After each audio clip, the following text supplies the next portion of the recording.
भारतीय समाजमनावर श्रद्धेचा फार मोठा पगडा आहे।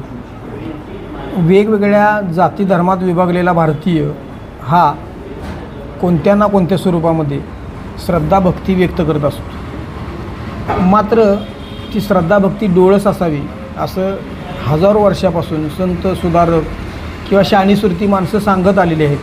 किंबहुना तोच मार्ग खऱ्या अर्थानं जगण्याचा चांगला मार्ग म्हणता येईल।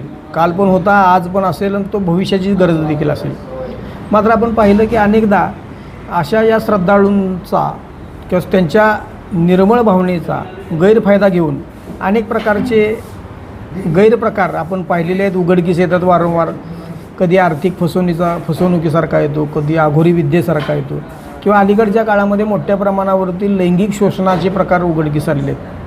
आणि महाराष्ट्रामध्ये गेल्या काही दिवसामध्ये सातत्यानं एकापाठोपाठ एक अशा काही घटना समोर आल्यानंतर मग ही श्रद्धा नेमकी कोणत्या दिशेला चाललेली आहे, हे समाजाचं अपयश तर नाही ना, या विषयाला धरून एक चालू घडामोडीवरतीच ते भाष्य करणारं काव्य आहे।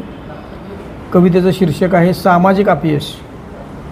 लोकांनी नैतिकतेचा मार्ग सोडला, लोकांनी नैतिकतेचा मार्ग सोडला, विवेकाचाही त्यांना विसर पडला।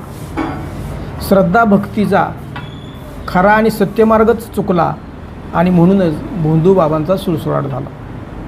आसाराम, राम रहीम, अगदी अशोक खरात या हराम्यांचा भामटेगिरीचा धंदाच जोरात। गरजवंत आडले नडले उपायासाठी मार्ग शोधती आणि हेच निरागस लोक आपसुकच त्यांची पारद होती। अशा साधू भोंदूंची चलती वाढली, अशाच साधू भोंदूंची चलती वाढली। नेते पुढारी शहाण्यांनीही गर्दी केली। संत सुधारक विज्ञानवादी कळकळीने विनवती, नका लागू अशा हलकट नालायकांच्या संगती, नका लागू अशा हलकट नालायकांच्या संगती।